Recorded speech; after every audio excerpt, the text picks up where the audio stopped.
Chapter 25. Healing Me Softly. Naira stared dumbfounded at the miniature horse prancing about on the kitchen countertop. The horse stood only about 6 inches tall. Orange flames composed the body, while the mane and tail were a lighter yellow shade that verged on white. It seemed to her that visualization was still a faster and more direct method than verbal commands, but seeing this, she had to admit that Moira's method was surprisingly effective. Now split in two, Moira sang along to some song that only she could hear. From the shimmer in her own system, Naira could sense as the Fyram reaction accepted the instruction. In her mind's eye, she saw it split down the middle, each resultant half growing smaller to conserve mass and energy. But Moira wasn't sculpting them visually, as Naira had to do. She was telling it to do so, though she seemed to prefer to think of it as asking, so that she could pretend the magic was responding to her of its own free will. That was nonsense. Energy was energy. It was a force, but it was not alive.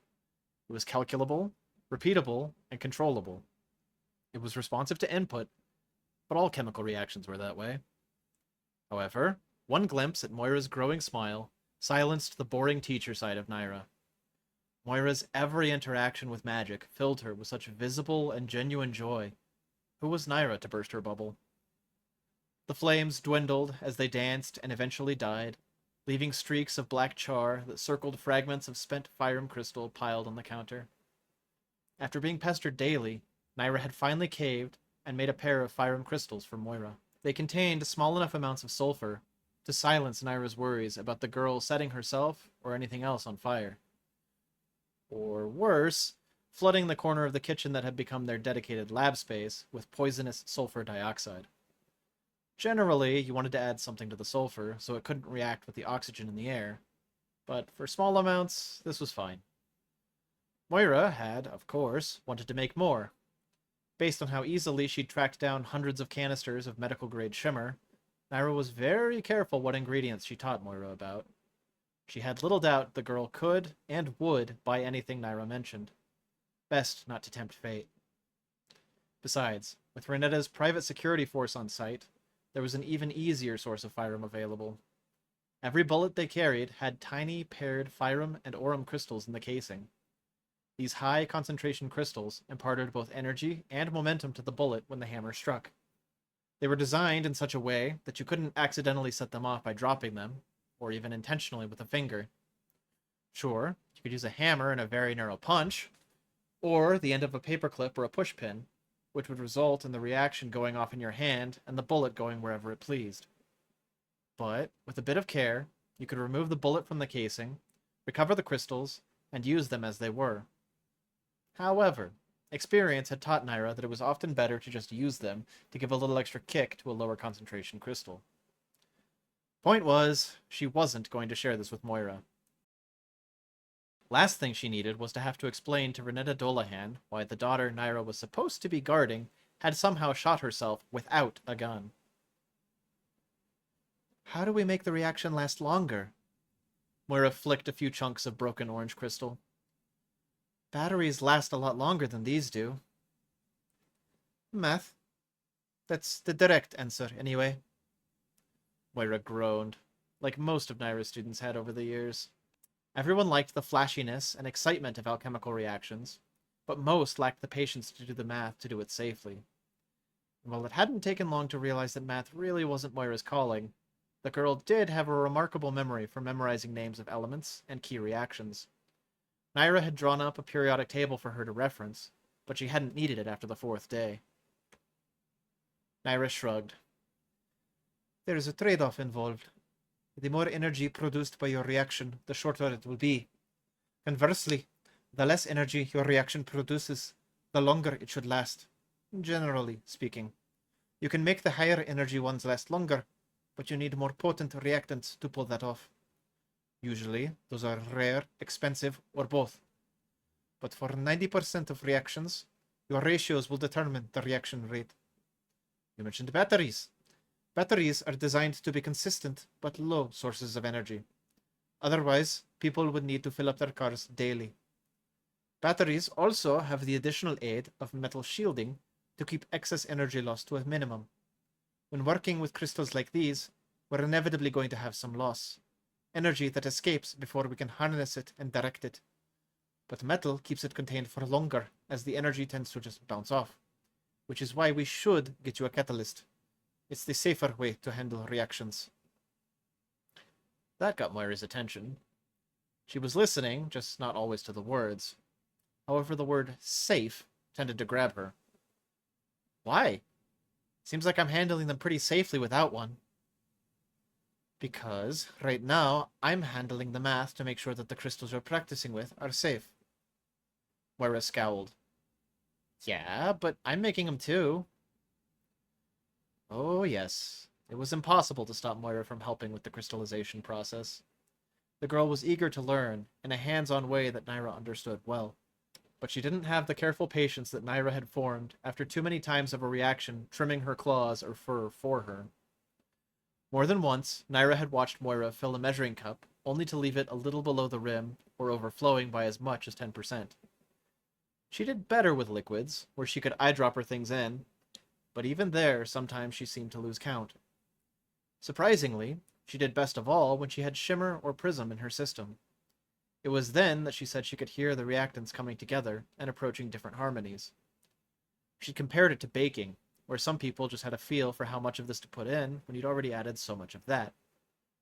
Perhaps the girl did have some kind of prismated gift that way, but Naira was still going to do her best to teach her how to do it properly. If Moira learned bad habits by shortcutting, it wasn't going to be because of Naira's teaching methods. That you are, Naira admitted, and you're doing well with it. But I'll feel more willing to let you practice with Fyrum and Electrum once we make you a catalyst. Oh, because the Alchemancer always uses a catalyst. Naira frowned at the name. Ever since returning with the Shimmer, Moira had started calling her that. Naira didn't like the implication it carried that she was somehow unique.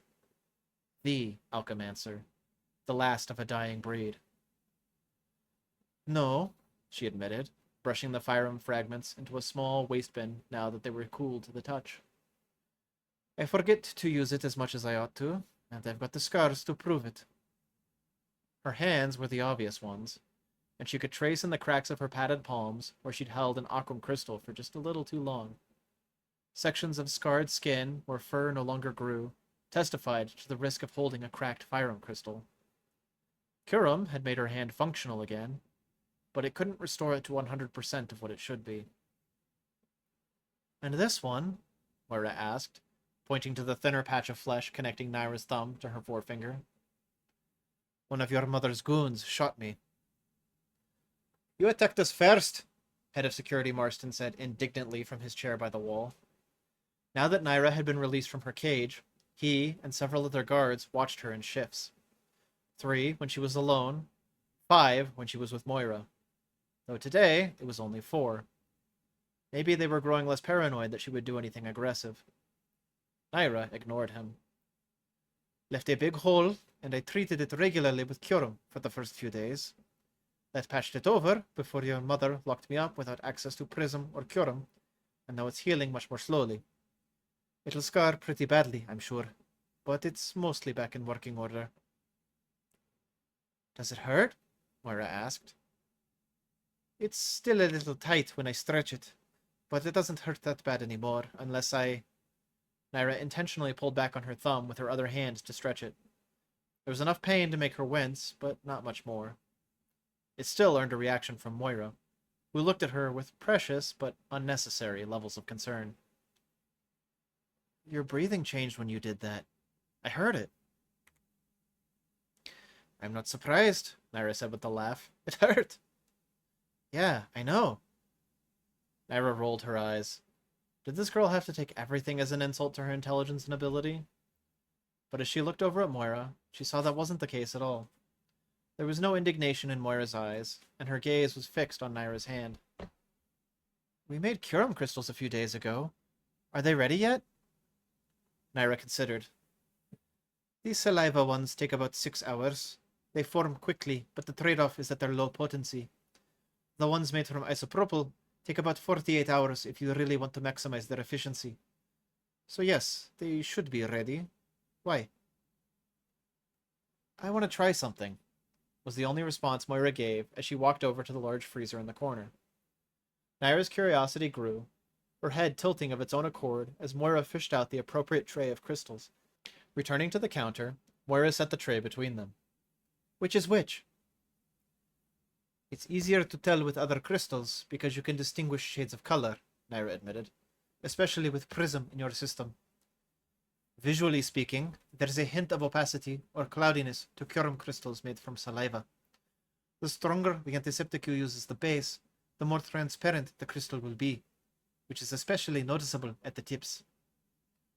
Moira pulled out 2 crystals, holding them both up to the electrum light overhead. Naira identified them within seconds, and did her best to hide her smile. Her pupil's brow furrowed as she looked between the 2. Then she took turns holding them to her ears. They're not identical, but they're very close. I'm having a hard time... Moira frowned. Oh, they're both isopropyl, aren't they? Releasing her smile, Naira nodded. Correct. After putting them back, Moira quickly checked the other crystals until she found the ones she wanted. She examined this one more closely, observing the minuscule bubbles and thin, mist-like trail trapped inside. Low grade? She asked. Low grade, Naira confirmed. Holding it up to her ear, Moira closed her eyes and nodded. Good. I want to get a feel for it. By now, Naira knew what Moira meant by this, and sat there in silence as her student hummed quietly. The girl was a unique case, at least in Naira's experience. Naira had taught Nolfs and Sneppards alike in the past decade, and they'd all learned to visualize magic like she did. Moira was the first person she'd taught who could hear the magic. Naira had been skeptical at first, but once she'd watched a demonstration of how an alchemical reaction responded to the girl's singing, it was hard to deny. Now she wondered if other Sneppards she taught in the past had been able to hear it too. Part of her wanted to know what it was like, but strain as she might, she didn't hear anything out of the ordinary, even with Prism. I'm pretty sure I've got it, Moira announced, drawing Naira out of her thoughts. Got what? Curum's song. May I see your hand? Naira hesitated for only a moment, then took a seat on a stool at the kitchen counter. As Moira sat down on the stool beside her, Naira held out both hands, palm up. Curiosity was a part of herself she'd never learned to ignore. She wouldn't be an alchemist if she didn't have a healthy sense of curiosity. Reaching out, Moira gripped Naira's injured hand like it was an egg that might crack if her fingers pinched it too tightly. I need to hear your song for a bit. Can you hum something, or say ah, like doctors make you do? The longer you sustain it, the better. Opening her mouth a crack, Naira hummed a quiet ah. It turned into a yelp as Moira tugged on her thumb, stretching the injured patch of skin. Sorry, Moira muttered. I need to compare your normal song to your injured one. Well, don't dare anything in the process, Naira laughed. Very attached to my thumb, and I'd like to keep it that way. She winced as Moira tugged again, but gentler this time. When Moira shot her a look, Naira realized she'd fallen silent and started humming again. Holding the crystal up by her ear, Moira started to hum as well. After a few moments, she cracked the crystal and brought it down to rest sandwiched between her palm and Naira's. Moira's hum began to rise and fall like gentle waves after throwing a hefty rock into the ponds. Warmth enveloped Naira's hand as the crystal inside began to glow. The melody was beautiful and soothing, holding the same comfort as a mother's kiss after telling her child they were going to be all right.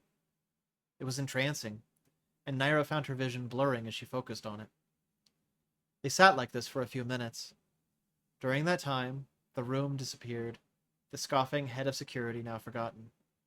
The guards plating cards to the side faded away. There was just the warmth and that song.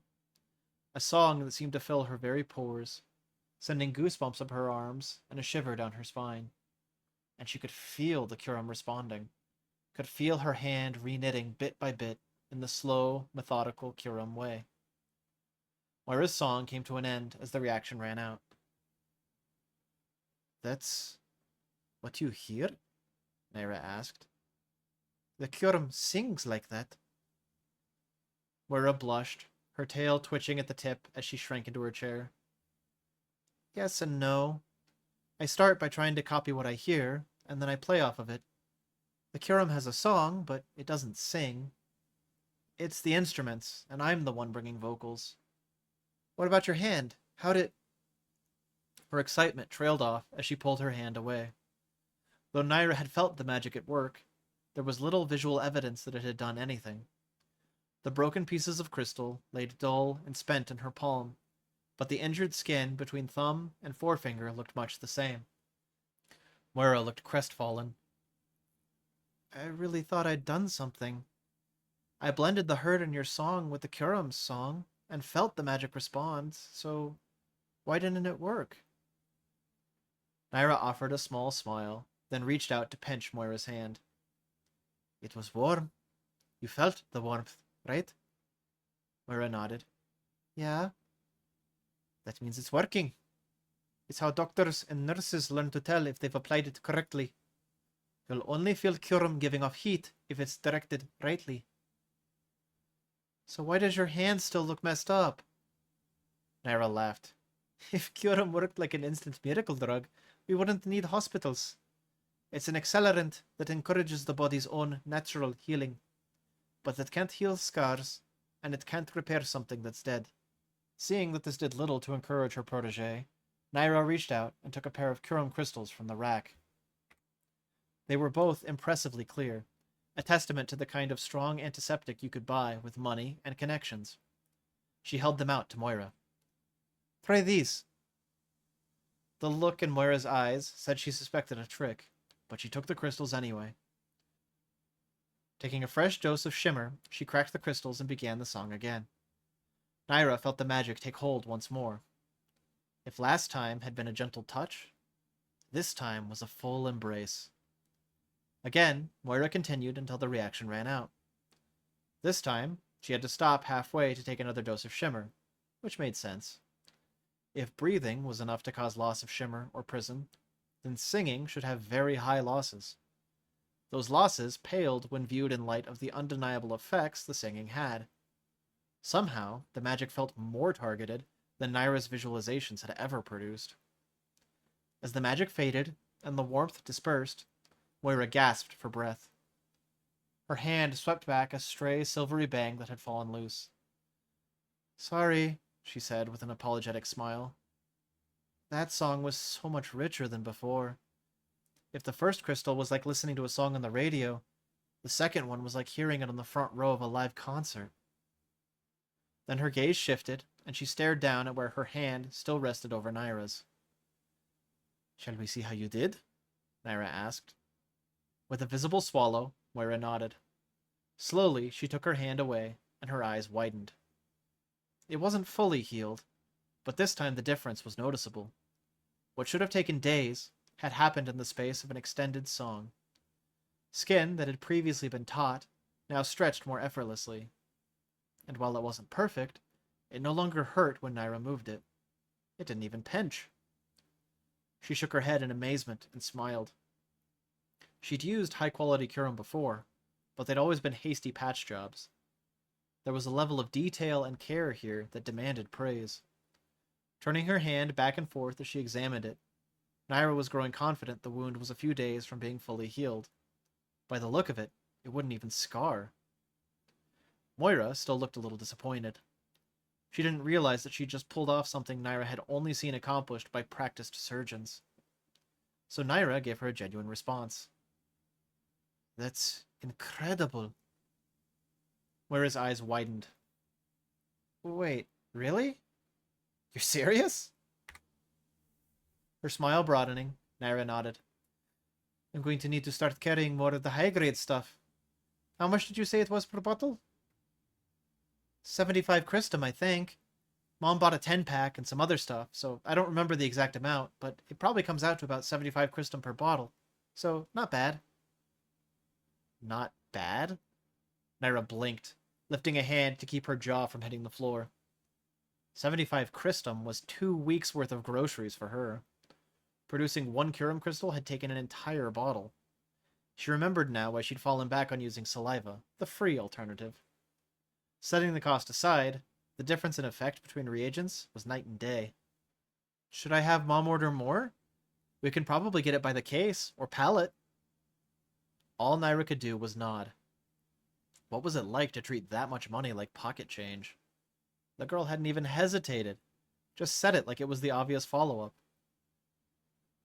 Hey, Naira. Shaking her head to chase away the lingering thoughts on the gulf between the wealthy and the impoverished, Naira refocused on Moira. Yes? I haven't really thanked you yet. Naira tilted her head. For introducing me to magic. For actually showing me how to do it. For believing me when I said I could hear it. Naira didn't correct her on that last point. She'd smiled and nodded the first few times Moira had suggested it, but Naira hadn't actually believed it until she'd seen it in action. However, there was no reason to spoil the moment. With a polite incline of her head, she said, You are most welcome, Miss Moira. Moira's tail started twitching to whatever internal metronome the girl had. Squirming in her seat on the stool, she wrung her hands together and bit her lip. Then she looked almost ashamed as she asked, I actually did good? That wasn't you helping? Naira shrugged. Only if tone-deaf humming counts as helping. She smiled and showed off her hand. No, Miss Moira, this was all you. You did it, and you did an incredible job. Pride and embarrassment warred for control of Moira's face. Eventually, pride won out, but only because embarrassment surrendered into the background. Her gaze dropped to Naira's knees. Moira's hands were so conjoined, it looked like she was in danger of twisting her own thumb off. May I? The girl started, then cut off. May you? Naira prompted. Moira shook her head. Sorry, it's stupid. Naira raised an eyebrow. Is it? Sighing, Moira shook her head, but less emphatically this time. Maybe not, but it's embarrassing. Naira let out a laugh. It's basically just the two of us. It can't be that bad. Moira's eyebrows creased in a frown, her tail tip twitching like a conductor at the crescendo of a song. Her fingers tapped the edge of her stool as she averted her gaze. Then with a shake of her head, she hopped off the stool and embraced Naira in a hug. Oh! Naira exclaimed in surprise, looking down at where the end of her nose almost touched Moira's ears. Seed mother, this girl was so young and so delightfully earnest. After only a moment of awkward uncertainty, Naira leaned forward and returned the hug. They held it for longer than Naira expected, and she felt the occasional tremble from the girl.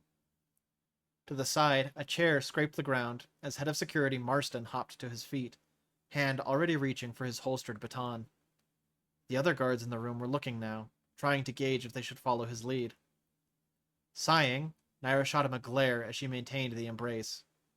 He actually snarled as she patted the back of Moira's head.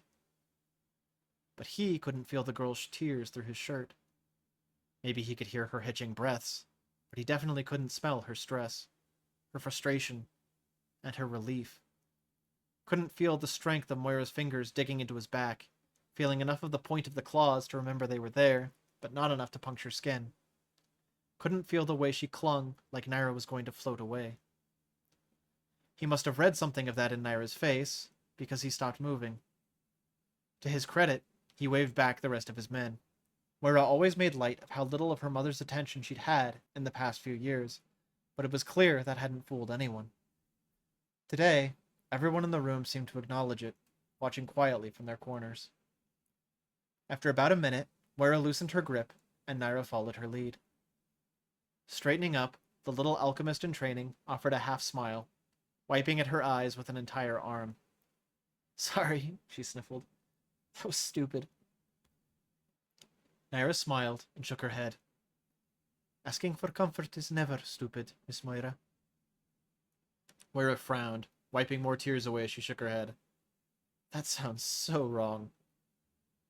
Naira's instinct to double down was interrupted as Moira inhaled loudly around the snot in her nose and cleared her throat.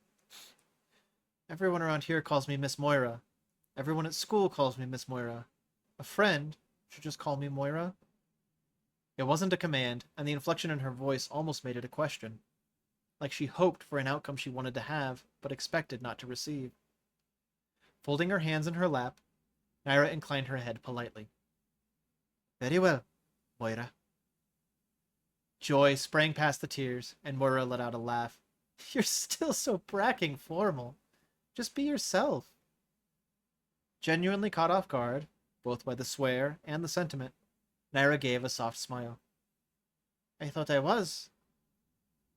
Moira studied her. Several sniffles later, she seemed to decide on something. She shook her head with another laugh. You're like Sergei.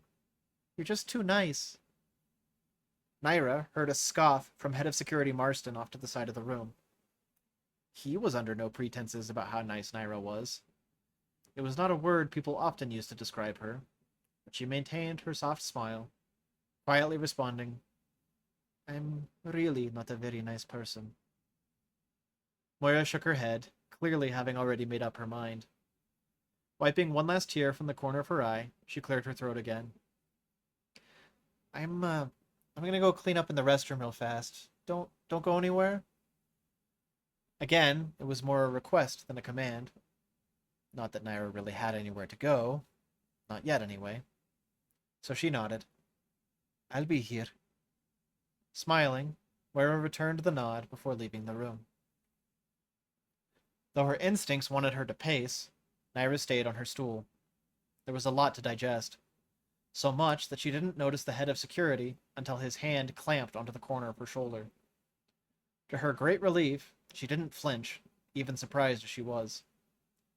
She glanced down at the spotted white and gray hand, then looked up to meet head of security Marston's eyes. If she'd been standing, she'd be taller, but sitting or standing, he was bigger. His face wore a scowl so frequently he'd probably married it. He never went anywhere without it. Touch Miss Moira like that again, and I'll give you the electrified end of my shock baton. Naira's mind shot to the canister of prism in her waistband, to the finished Aurum crystals in a rack just past arm's reach on the counter, to the aforementioned stun baton holstered at his hip, though to his credit, he was facing that side of his body away from her. He had learned his lesson. Thinking such aggressive thoughts ignored the fact that working here was a relationship with much untapped potential. With actually good reagents, Naira could experience magic on a whole new scale. She just needed to talk Renetta into buying the very weapons that would be her undoing. Then she could... What, exactly? There were damp spots in the fur of her chest now. She could still feel how desperately those fingers had clung to her. The girl was drowning while her mother obliviously walked the sidelines. Worse, without realizing what she was doing, Naira had dived in to bring her back above water.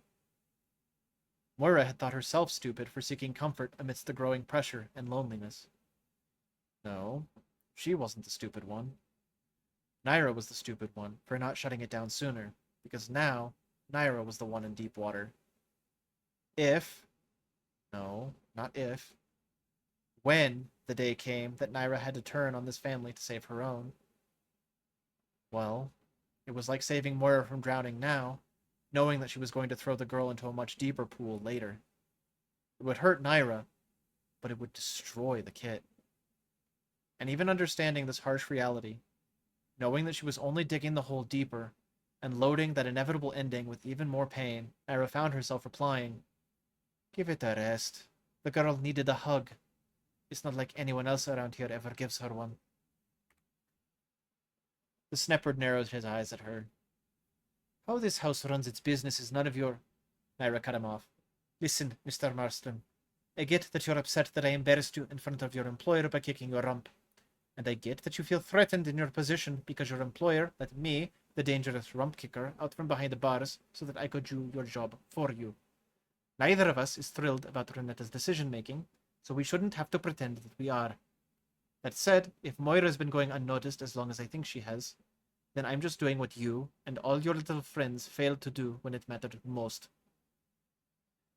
Marston's lip twitched, whiskers bobbing like fishing lines with a fresh catch. You don't know what you're talking about, he snapped. I'm the reason she allowed herself to cry, but I'm not the reason for her tears. Madame Dolahan has gone above and beyond to ensure that her daughter has everything she needs to be happy and safe. So the girl who just cried in the arms of a relative stranger and who nearly lethally overdosed on Fractal 2 weeks ago is both happy and safe? Naira smirked. I guess you really do have everything under control. She really shouldn't poke the deerhound, but there was a guilty pleasure for her in cutting the legs off of bullies with badges. Marston's lips curled up almost into his nostrils.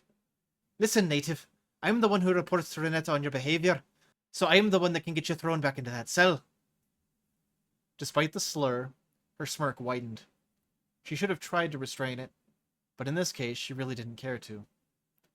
At best, you can advise her to do so, but I'm pretty sure that I have an eyewitness who's vouching for me will outshine any report you bring.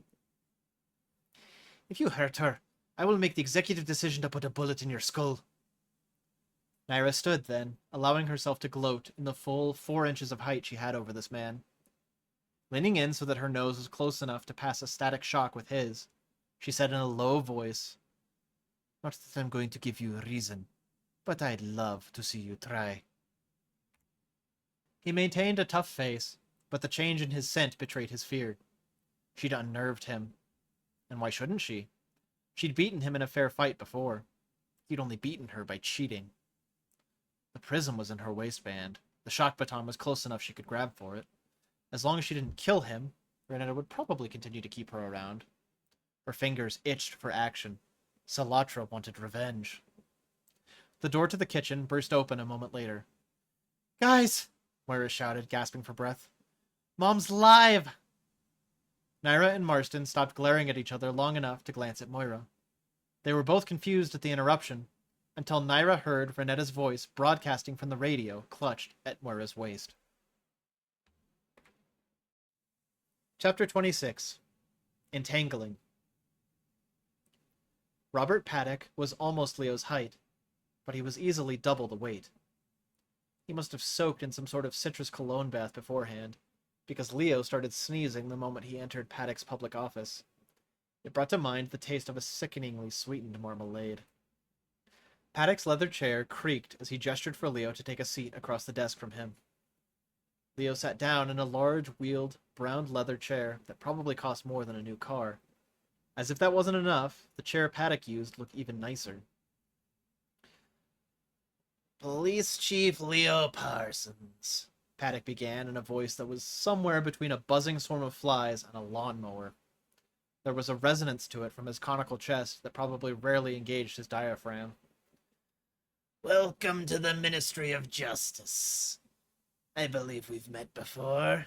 Your face is vaguely familiar. We met when former Chief Bradburn brought me in to discuss my trial.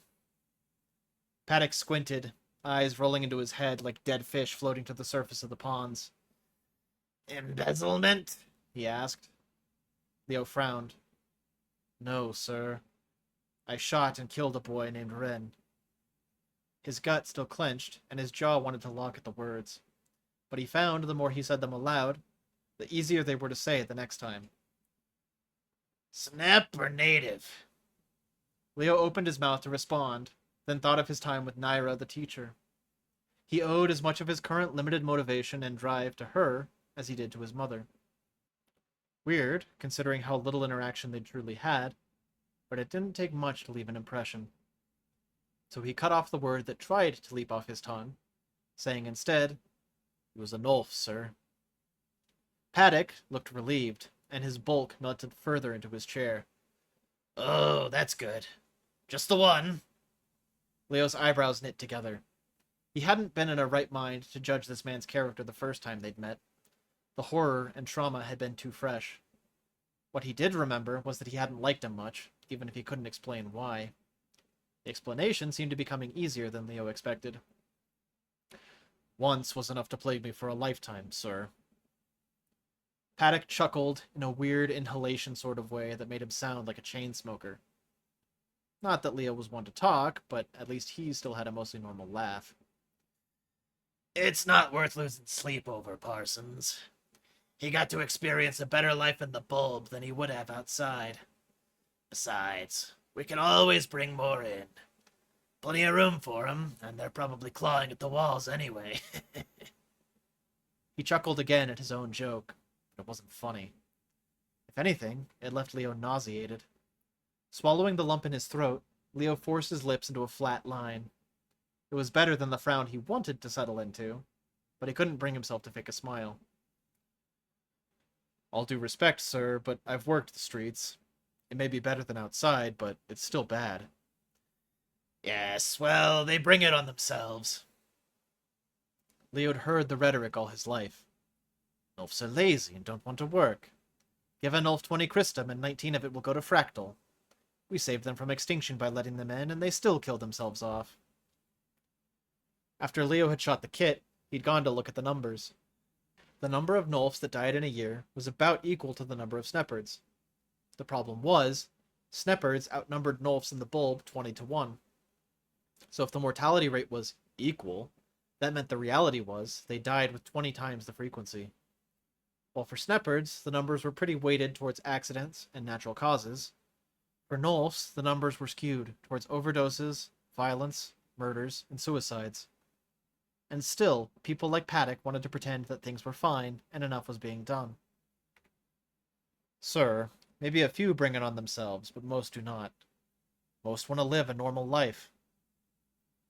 Paddock laughed. Actually laughed at that. Leo's claws bit into his own kneecaps through his pants. Parsons, if the Seed Mother wanted them to have a normal life, they wouldn't have been born natives. Living outside the bulb dulls the mind and the senses. We rescue them as a mercy, but neither they nor their children will really ever be, well, all there, if you catch my meaning. He tapped the side of his skull with a pudgy finger. Those were the stories that Sneppard kits told each other so they could turn Nulfs into easy bullying targets. But Leo had experienced the truth firsthand. Not all Fractal was the judgment-clouding kind. And sure, a lot of kits on the streets didn't like to use their brains, but they still had one. Sir, I've got a lot on my plate now. You called me away from duties that are inevitably piling up in my absence. I assume you have a reason for this meeting that isn't simply wasting time. Paddock had to take a second to process this. Leo doubted anyone had ever accused a member of the 13 of wasting time, except maybe within their own circle. While this was Leo's highest boss in the chain, he was under no compulsion to like the guy. Most who tried to climb the ladder of power would have killed to be in Leo's position, but he had no desire to climb the ranks. Anina, he didn't even want the job he had.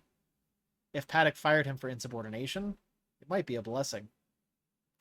A small part of him reminded him not to think that way, at least not while there was still his mother to consider. He needed work, and pissing off a 13 was a good way to earn a permanent job as a janitor or a trash collector. Decent jobs that paid well enough for someone to support themselves, but to support an ailing mother in need of constant meds. So he would compromise, find a way to be himself without being overly aggressive about it. He could stay calm. It's about the only thing he was good at. Being calm and making bad judgment calls. At least even those he did calmly. When Paddock smiled this time, it was one of discomfort. He clearly had expected Leo to grovel and kiss his rump, likely in exchange for promised favors and future promotions. He had not expected Leo to stand up to him in any capacity. And despite the visible discomfort, the smile morphed into falseness. It was reminiscent of the one that the used car salesman had worn when he promised Leo that the stain in the seat would definitely come out, and that something like a little stain shouldn't dissuade Leo from buying the car that he wanted. I make it my aim to meet every district chief, so that we can both learn what we can expect from working together. After all, we are both, you and I, first and foremost, servants of the bulb. The needs of Cyphus are to be placed above all else. But we mustn't forget, everyone in Cyphus has needs. That includes us. The way he said this last word was about how Leo imagined Anima whispering temptations in his ear. Like oil poured in the ear, it went down smooth, but it would plug everything up and keep you from hearing what you should when you should. So, Chief Parsons, what is it you need? And how might I help that need to be met? His chair squeaked again as he leaned back. I do have a reputation as a generous employer. Clearly, he believed himself to be in full control of the conversation. The one with all the cards. Leo hoped Paddock might tip backwards, but no such luck. Swallowing the bad taste in his mouth, Leo kept his expression neutral. What I need is more sleep, and for District 3 to be headed by someone competent. Right now, I can't have the luxury of either, so I just soldier on. You must want something, Chief Parsons, Paddock continued, drizzling oil in Leo's ear. Your predecessor wanted to join the 13, and he worked hard until he finally earned it. What do you think helped him get there? I won't promise the same level of results for you, though there are still openings that need to be filled eventually, should that interest you. Leo blinked. After what he'd heard on the radio coming in, he'd wanted to ask, but hadn't been sure how to broach the subject. Not wasting the opportunity, he asked, "Which position did Bradburn take?" Minister of Labor, the most recent vacancy, Paddock said, as if it was obvious. So he hadn't heard. Leo shook his head. It's no longer vacant. Renetta Dolahan gave a small press conference on the radio about 15 minutes ago regarding the circumstances of her time in hiding. For the first time since Leo entered this office, now he wanted to smile. Nothing major, just a little one. He knew he shouldn't poke the deerhound, but he couldn't resist. But I'm sure you heard about that already, sir. So you must mean that you allowed Bradburn the Minister of Commerce position. You were only holding on to it temporarily anyway. How generous of you to give it up, since the Minister of Labor is still around, and her position thus unavailable for Bradburn. Paddock went from looking like he'd seen a ghost to looking like his brain was trying to escape around his eyeballs. Leo didn't miss the Minister of Justice's claws carving tiny trails in the leather arms of his luxury chair. The door to the office slammed open. "Paddock!" Bradburn roared from the entranceway. He was breathing hard. Despite his mass, he was one of the most in-shape people Leo knew. In other words, he'd been running, probably after hearing something he didn't want to hear. Shouldn't he be happy that Dolahan was alive? One less 13 murdered? The fire in his eyes didn't look like a happy little campfire you could roast s'mores with. It looked like the kind of blaze that swept through forests and left empty fields of falling ash. His eyes fell on Leo. For a moment, it seemed like he was looking for a way to pin his frustrations there. But Leo was nice and oily from conversation with their mutual boss, so nothing stuck. Bradburn turned his attention back to the Minister of Justice, saying firmly, "Paddock, we need to talk. Something has come up." The smug look of control had drained from Paddock's face, making him almost look like a person. He cleared his throat. I'm in the middle of a meeting with your replacement, Bradburn. It can wait. Bradburn clearly didn't like that answer. His muscles roiled under his skin, and Leo was pretty sure the man's nice collared shirt was about to explode. Having been summoned here against his will, Leo didn't feel like sticking around. Now was a good time to beat feet. Standing from his chair, Leo turned a genuine smile to Paddock, not something he would have expected himself capable of. "We can resume it later. It will give me time to think about your offer and how to make the best use of it. Besides, I think your hands are about to be very full. So thank you for your time, Minister Paddock." Giving a quick bow, Leo ignored Paddock's protests and walked for the door. Coming to a stop beside Bradburn, he leaned in. "Seems Anima's finally stopped dogpiling me. With one less murder to solve, the rest should go much faster. For what it's worth, I told Paddock he should just make it up to you by making you Minister of Commerce. Any 13's still a 13, right, Chief?" He reached up to pat Bradburn's shoulder as he said this, and almost immediately regretted it. The look Bradburn gave him suggested that the Titan was seconds away from ripping Leo's arm off and using it to plumb his inner depths. Removing his hand, Leo instead gave a salute. "Best of luck, sir. I know firsthand how much it sucks to be pressed into a job you don't want. But unlike me, you'll be great at whatever you end up doing. my life's goal and work you're mocking, Parsons. I'm gonna remember this when I'm your boss again. Leo glanced back at Paddock. Duly noted, sir. But I'm pretty sure that position's also still taken.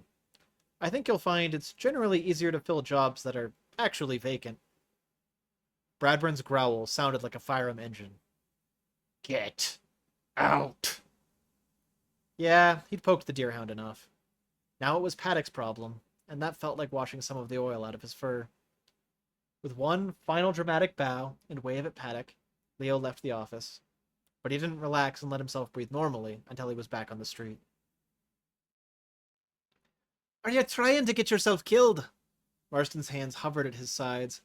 It was evident he wanted to shake his employer by the shoulders, and was barely keeping his hands to himself. Do you realize what you've done, Renetta? For her part, Renetta was lounging in the corner of a couch in her study.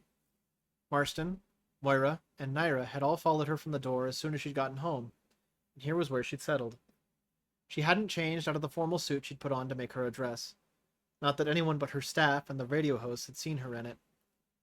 Bubbles rose in a constant stream in the glass of champagne she'd poured herself and now sipped from idly. Worst of all, she had the carefree, confident smile of a troublemaking student who knew you couldn't stop them from graduating because their parent was the dean. I've re-entered the playing field. Marston took another step towards the couch. Someone tried to kill you before! Renetta took another sip, then gestured with her glass to Naira as she swallowed. Yes, love, but now their assassin works for me. You can't squash the rats in the walls unless you lure them out into the open. By doing this, I've forced several key players to show their hands, and can retaliate with our dear Alchemancer here whenever I choose. Naira did her best to put out the burning anger in her chest, but she couldn't keep it out of her voice. My family's safety is contingent on making it look like I'm doing what they want.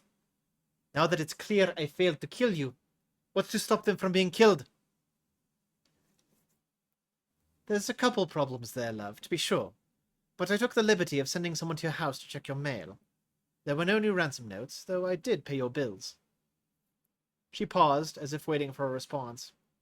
When she didn't get one, she provided her own. Thank you, Madame Dolahan.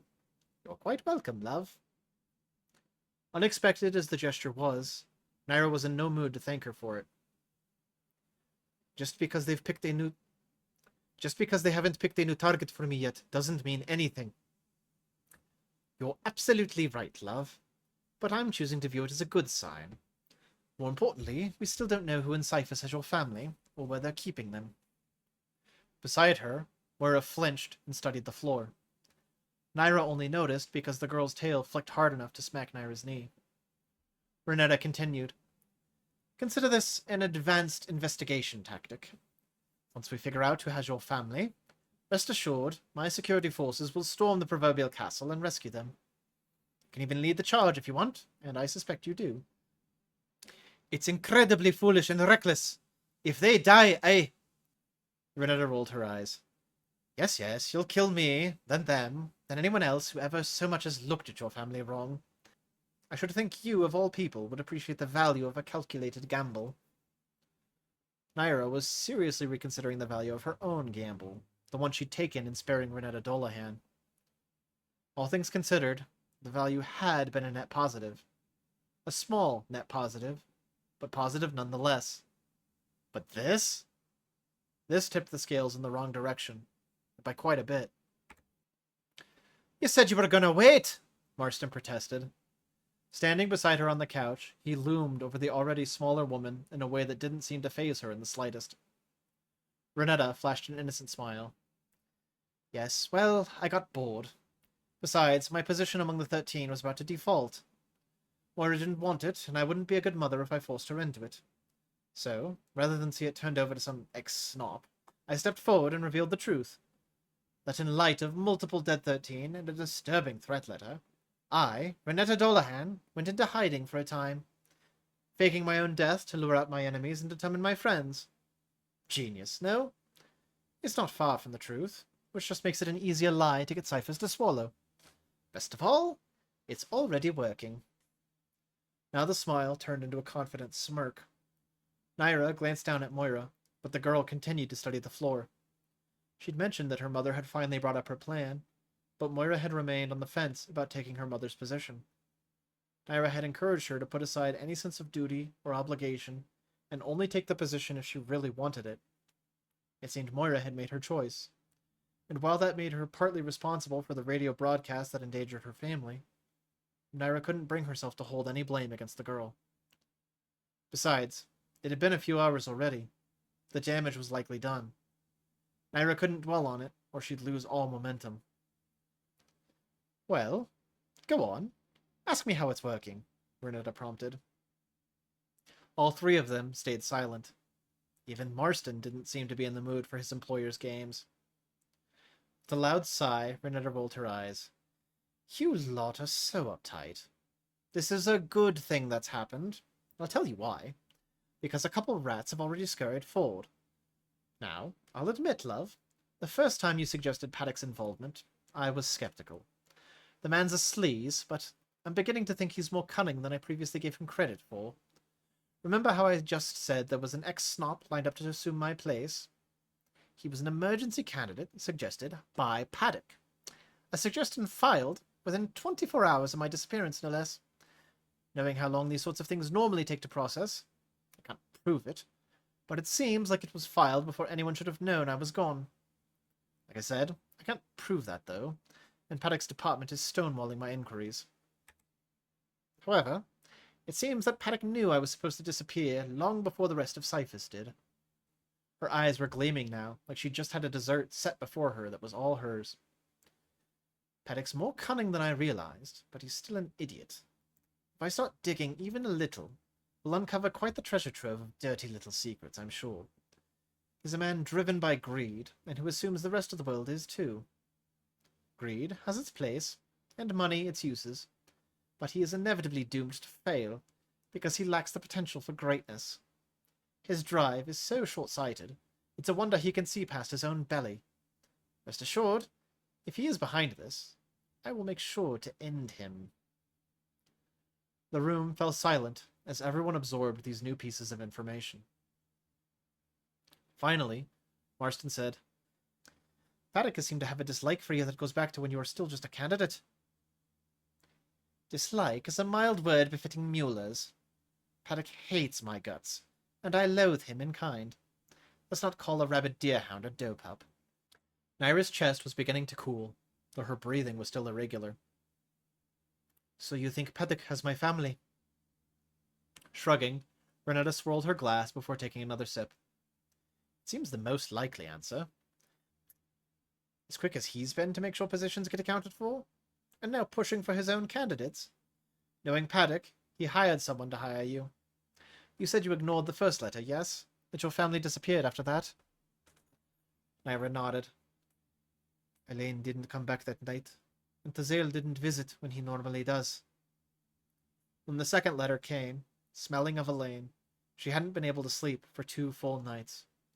Eventually, her exhaustion had won out, but only when she'd wept herself dry. I didn't think of it at the time, Renetta said. That's a very Paddock move. In business dealings, he approaches with an initial offer. If it's rejected, he finds a way to squeeze you until you cave and take a worse deal than his first offer. He's tried it with a number of my factories, but he's yet to find success. Both because I'm stubborn and because I'm self-sufficient. But for someone without resources, I could see him finding a different way to apply pressure. Naira's lip twitched. But why me? Swirling her half-empty glass, Renetta considered. He has been a judge for almost 40 years. Every police precinct in Cyphus answers to him. With the adolescent activities you've described yourself as doing, probably wasn't hard to think of a different way to direct your unique skill set. Give yourself some credit, love. You are something of a force of nature. The more she heard, the more Naira was becoming convinced that Renetta was on the right track. If we think he has my family, then we need to act now. He's probably already heard your announcement, so we should move before he's had time to prepare, and before he does anything to them. Renetta laughed dismissively. Naira wanted to smack the champagne glass right from her fingers, but Renetta would probably have found that amusing too. If Paddock does have them, and I suspect he does, then that's very good news for us. Paddock's an idiot and a disgusting old man, but he's not stupid. He knows what you're capable of, or he wouldn't have blackmailed you into doing it. I don't think he's stupid enough to hurt your family. He's too attached to his own skin to take a risk like that. No. All we need to do is apply a little pressure of our own. And once he slips, then we strike. That's when you'll get your family back. Naira found it difficult to share in Renetta's confidence, but she admittedly knew nothing about Robert Paddock, Minister of Justice.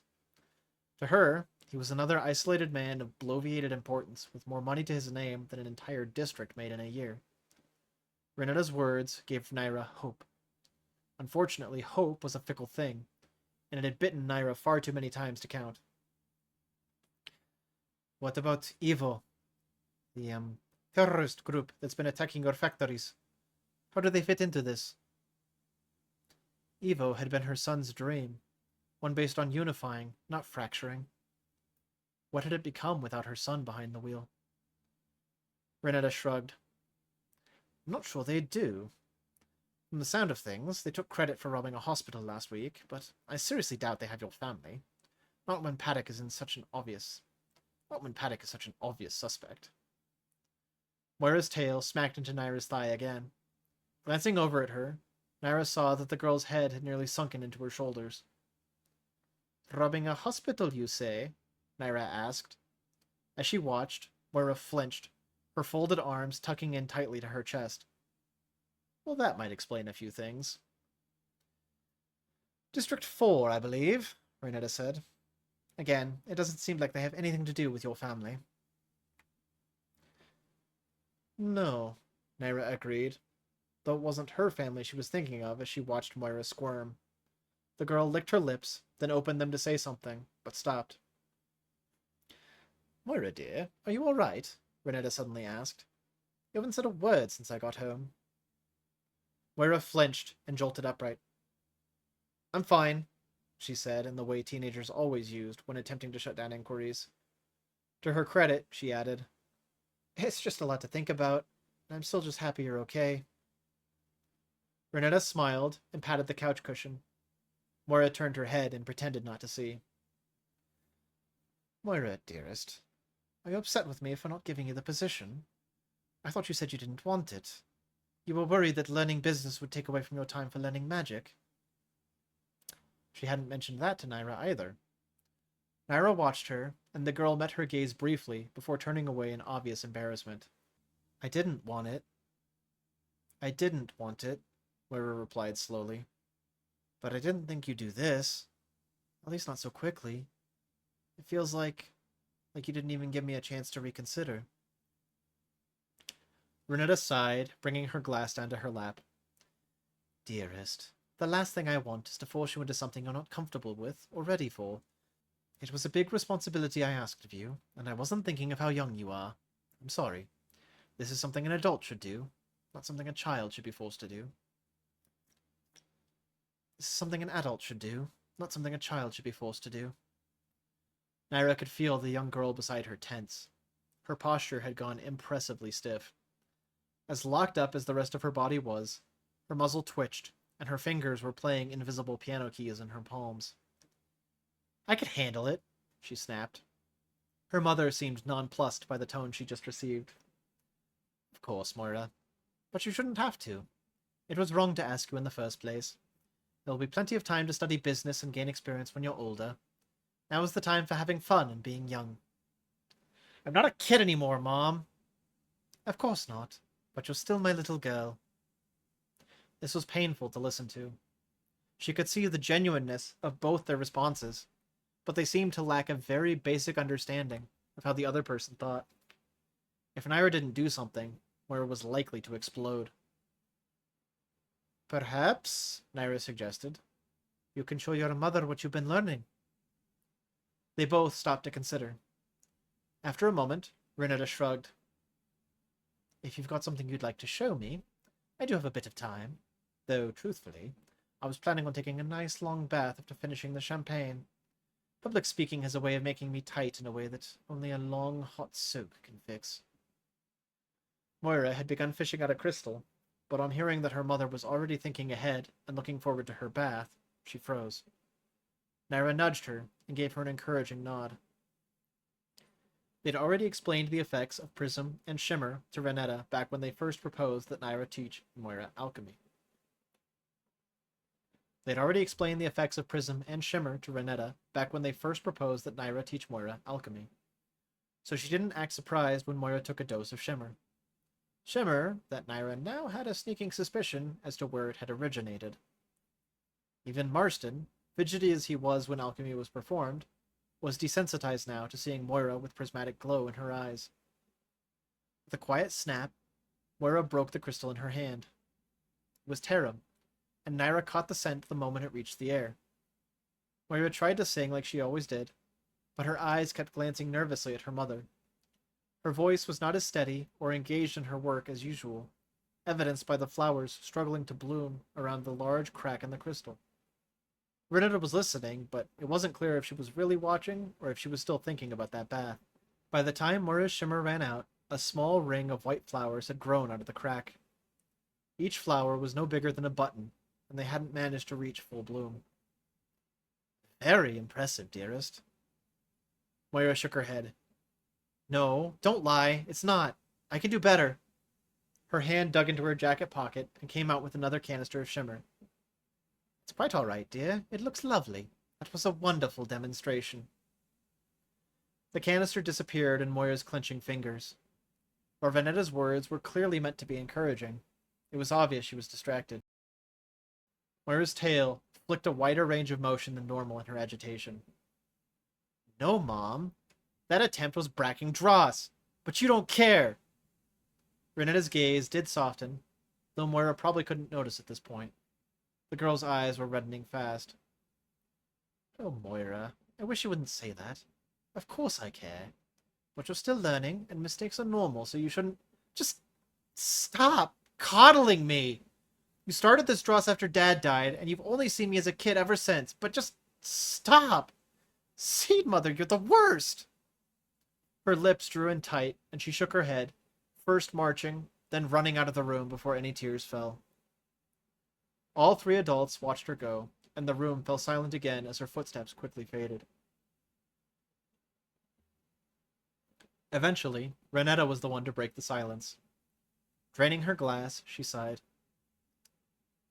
I wish I remembered what sorts of things ran through my head at that age. I pride myself on knowing how to work people, but I've got no clue how to understand my own teenage daughter. Then she glanced at Naira with a smirk. Teenagers, love. A whole nother animal. Naira gave a polite smile in return. I never had to deal with a girl. Mine were both boys, and they certainly both brought their own unique challenges. Am I a bad mother? Renetta asked. Of course not, madam, Marston quickly interjected. She looked up at him from the couch and sighed again. Marston, I appreciate that my money has purchased your undying loyalty, but I dislike coddling as much as my daughter. She turned to Naira with hope in her gaze, though for what outcome, Naira wasn't sure. Am I? She asked again. The honest answer? Renetta nodded. Yes, love. I have Marston here and an enormous tub in the back for when I need to be buttered up. Naira hesitated. Yes, and no. There's things I would do very differently in your shoes. While I no longer doubt your affection for your daughter, you do have about the worst way of showing it. The last comment brought a wry smile to Madame 13's face. The drift began when her father died. It left us both floundering, but it feels like the currents only ever pulled us towards opposite shores. Is that what you want? Renetta played with the glass in her lap, making a soft, ringing noise by running her finger around the rim. I want whatever's best for her, which is why I have to secure a future for her. I've come to terms with the fact that such a future may not include me. I would like it to, but perhaps it is too late. No, Naira said with a firmness that took her just as much by surprise as it did the other two. She's alive. You're alive. And while those are both true, it's not too late. When things got hard, and Rendal stopped communicating with me, I thought giving him space would help. And I think it did, at least a little. But I should have reached out more. Even if it was painful for both of us, I should have tried. Because once he was taken from us, then it was too late. She's still here, so you've still got a chance to work things out with her. Don't waste it. Silence filled the room. Eventually, it was Marston who spoke. You do not know the daily stresses that Madame Dolahan has to deal with. She has plenty on her plate, so do not presume to... He cut off as Renetta laid a hand against his arm. Is she wrong? As the question sunk in, he deflated. No, madam. It'll probably benefit you both for you to speak to Moira. She nodded. Then that is what I shall do. After my bath. Warm tears streaked down her cheeks as Moira ran. It was infuriating. All of the... well, everything was so stupidly unfair. She hated herself for crying, hated her mother for pretending to have interest in her daughter's life, hated Naira for telling her to try something she'd known deep down would fail, hated Marston for hating Naira, hated the people who wanted her mother dead, hated the people who had Naira's family, hated... Oh. She hated herself for not telling Naira about her son. She'd wanted to bring it up when they were talking about Evo. She'd held onto this information now for a week. Wouldn't Naira be mad at her for not telling her sooner? Then Naira would be well within her rights to refuse to teach Moira any more alchemy. She had enough of a head start on the subject, and she was smarter than most people gave her credit for. If Naira left tomorrow, Moira could still figure out and practice magic without her. She was just another stupid adult after all. That wasn't fair. Naira was one of the cooler adults Moira knew. She joined Sergei on a very short list that Moira kept of cool adults in Cyphus. Many names had been crossed from that list over the years. Like Siev, the stupid boy who treated her like one of the cool kids, just long enough to get her hopes up. Then he'd yank the rug out from under her because, we're too cool for you. Seed Mother, why was she even thinking about him at all? She resolved then and there to forget him forever. Besides, she had her mother to be mad at right now, so one person at a time. She wandered the house for a long time. Passing security guards checked on her since her stupid eyeballs were leaking, but she ordered them to leave her alone, and they did. No one seemed to be trying to track her down. Nobody cared. Let her throw her tantrum, they were probably thinking. Kids need to cry to feel better. Ugh. She was so sick of being young and short and just all of it. Her fists balled up in frustration, and she slammed one into the frame of a door. It was cold. Frowning, she wiped her tears away with her free hand and got her bearings. This was the door to the garage. She'd managed to wander all the way to the west end of the house. Why was it cold? The sun had just set. Today wasn't a storm day, and the garage was insulated anyway, so... Then she heard it. The distinctive crackling of ice forming on the other side of the door. Her first instinct was to throw open the door, so without stopping to consider any other options, that's what she did. It swung open easily, since it only locked on the other side, but caught on something halfway through its swing. Ow! Someone hissed. Part of Moira knew she should probably call for help. After her previous run-in with the guards, they were actively avoiding her so as not to make her mood any worse. At the moment, she wasn't emotionally present enough to care about safety or her own well-being. Curiosity was the only current motivator worth following. Peeking around the door, we found a Nolf, hunched over and rubbing their knee with slow circles. They were dressed in all black, like they were cosplaying a ninja or something. A backpack lay open beside the door, and Moira caught reflected light off a collection of small crystals inside. Pushing her way out the door caught the Nolf off guard, and they stumbled backward, muttering something and rubbing at their knee. Moira closed the door behind her, hearing the satisfying click as it locked. Oh, why'd you go and do that? I need it in there. the Nulf complained in a familiar voice. Yes, the mohawk was hidden under a black mask. Yes, Moira had trouble distinguishing between lanky men and fit females with Nulfs once they were a certain height. But she knew that voice immediately. Crossing her arms, she leaned back against the door. Too emotionally drained to be reverent, Moira did nothing to stop the disappointment in her voice. What are you doing, Naomi?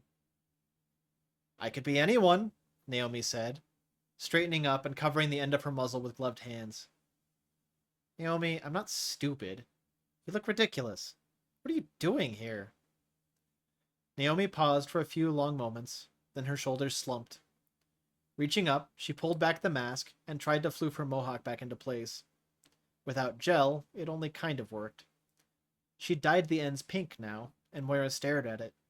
It's not a color she would have expected to work for this Amazonian warrior goddess of a Nulf. But, like everything Naomi did, it looked good.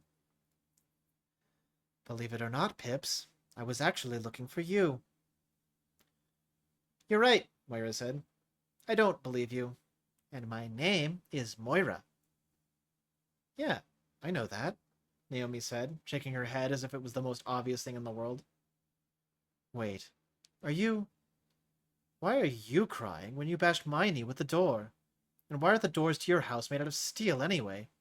Had a fanina of a time just getting in here. She paused. You're not crying because I called you Pips, right? Of course not, Moira snapped. I'm crying because I'm stupid, so don't worry about it. Whatever you say, Pips, Naomi said, as she tested putting weight on her statuesque leg. It held without much pain, it seemed, because she was walking on it soon after. She glanced around the garage, admiring the various vehicles parked in here. Between the private limos her mother used, the personal car they'd commissioned so Sergei could fit in the driver's seat, the armored vehicles security used, and the line of hoverbikes on the far wall, there were a lot of vehicles to see. Any of these yours? No, it's all Mom's. She has Sergei drive me places in that one, though, so it's basically mine, Moira said, pointing to it. Following her point, Naomi let out a whistle. Nice, Pips. I forgot you had a personal driver and everything. She paused to inspect the vehicle. No offense, but I would have expected your ride to have wheels. Thought your mom was supposed to be loaded. Moira snorted. Mom is loaded, but rubber has to be custom imported from Kodogen. Rubber's already expensive, and then you add on the cost of shipping and security for that long of a journey through the jungle. You can buy 100 luxury Magpulse cars for the cost of a single car with wheels. Yeah, but you can take a car with wheels off-road. Don't remind me, Moira sighed, then admitted. I did ask. She said maybe for my second or third car. As Naomi continued to wander, Moira looked around the garage for any other intruders. She saw none, though a side door hung ajar, and the handle looked like it had been snapped off. Nothing about Naomi was subtle. You said you're here for me, so what do you want? Dressed up like that, is this a kidnapping or something? Planning to stuff me in your backpack? Maybe, Naomi said, running her hand along the edge of a resting limo. Could be fun, and you're certainly small enough. Looking down at the backpack, Moira was pretty sure she wouldn't fit. She soon came to the unhappy realization that she couldn't be sure without trying.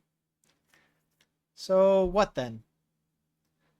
I need a favor. And your friends can't help you with it? No, not really.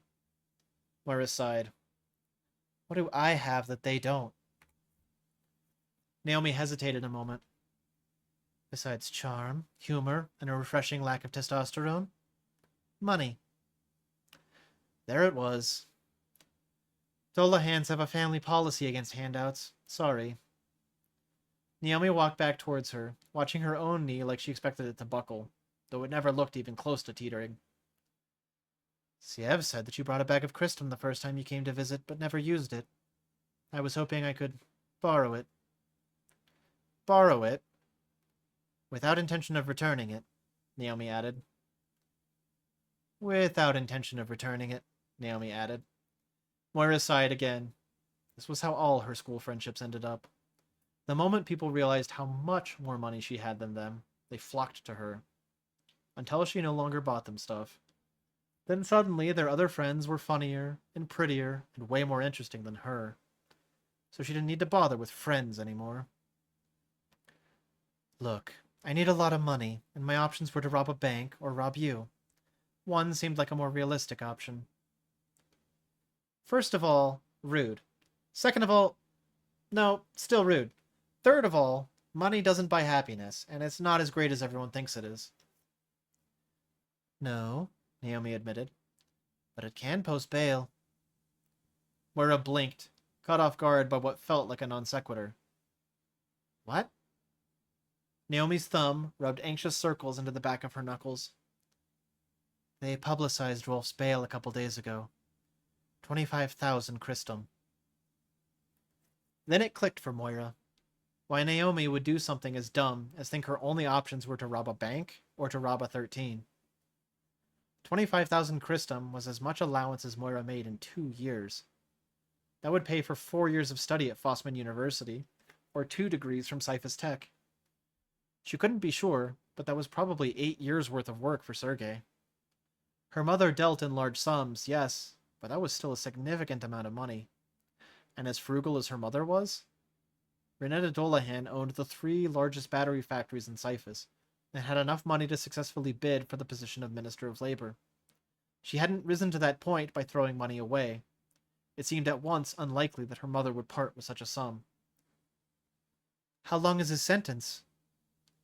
Naomi scowled. He's still awaiting trial, but rumor is that the minimum would be 15 years. He, Erds, and Taz actually fought a guard and an off-duty snop, which is how he got arrested. But Erds and Taz just ran like mulings with their tails tucked so far between their legs it's a wonder they didn't get fur in their nose. Worse, a couple high-risk patients on the first floor were permanently anesthetized, and a number of hospital staff suffered permanent internal organ damage because Taz bracked up his ratios with the necrum. So they're wanting to pin that on Rolf, which means they might be able to push his punishment to a life sentence on counts of manslaughter. And your friends won't help? Naomi snorted. What are they gonna do? Turn themselves in? Then we'd all be left to rot in jail for the rest of our days. No, Taz is too determined to keep going to think about turning around for Rolf. Then she snarled, eyes darting to the side. I told him we had to go back right then. I should have just gone. Better to get caught with Rolf than leave him all alone. Taz never intended to go back. I knew that, and I still... Seed Mother, I'm a Mueller too. Moira grimaced. She wanted to help. It would feel incredible to know that this woman who had everything she could ever want, height, power, grace, magic, still needed Moira. That Moira still had at least one thing that made her special and useful. But there was just no way her mother would spring for it, especially to save a Nulf from prison. I'm sorry, Naomi. The Nulf rolled her eyes. I didn't come here for sympathy. I came here because I'm desperate. Rolf and I are all we've ever had. We were both rescues, so we've been family for each other as long as I can remember. When we both got old enough for the orphanage to dump us on the streets, Ren found us, and then Evo became family. But that family took a hit when he died. Things have decayed ever since. In all of it, Rolf has been my anchor, and I refuse to lose him. So, can you help me? Moira tapped a finger on her arm. Naomi, when I showed up with the bag of money you're talking about, that was only 1,200 Christum. I don't really have access to my mom's money, and it's not like she keeps some giant stash of Christum in a secret basement vault. Naomi tilted her head, then nodded with understanding. She pointed to her bag. Well, I brought tools. Moira shook her head. No, I'm serious. There's no secret vault here. My mom's got dozens of bank accounts, and her wealth is spread out that way. So if you want my mom's money, you might have to go with your first plan and rob a bank. Bringing her hand to her chin, Naomi considered. What if we go with your idea, Pips, and I stuff you in my bag and take you hostage? Think your mom would give me ransom money? Moira narrowed her eyes, suddenly realizing that Naomi was being serious. Again, rude. You get that bag anywhere near me, and I'll call for security so fast, I swear to Seed, Mother. Besides, it wouldn't work either. My mom wouldn't do that for me. I am her problem child, not worth the trouble. She's got enough security, she'd probably just send them after you instead of cooperating. Well, I'm running out of options, Pips, and that one's actually sounding like the most promising one. Naomi was running on hope, and that hope was fizzling out. If Moira didn't suggest something to sustain that hope, she was definitely ending up in a bag. Look, I'll talk to Mom. If I tell her it's to help out a friend in trouble, she might go for it. She says she worries about me and making friends at school, so maybe I can play on that. But I won't promise any results. I really don't think she'll go for it. It was something, and that seemed to be enough for Naomi for now. She nodded. Thanks, Pips. That's a solid plan A. And if it doesn't work, we'll have kidnapping as plan B. You're not kidnapping me, Naomi, Moira said in her best imitation of her mother's authoritative voice. Right. Of course not, Naomi said. It's just a joke. Because you're going to convince your mother, right? Didn't feel like much of a joke. Moira sighed and restated, I'm going to try. Naomi gave her a thumbs up. Cool. Let's go see her. Right. Because marching a Nulf in to ask her mother for help in bailing another Nulf who had actually committed a serious crime out of jail was definitely going to work. Knowing she couldn't exactly tell Naomi that, Moira shook her head. I should talk to her alone. What? So you can call security on me and get me thrown out? Moira rolled her eyes. If I'd wanted to call security on you, Naomi, I would have done it ages ago. I do actually want to help you. Truthfully, you're the only cool member of Evo. Naomi beamed at that.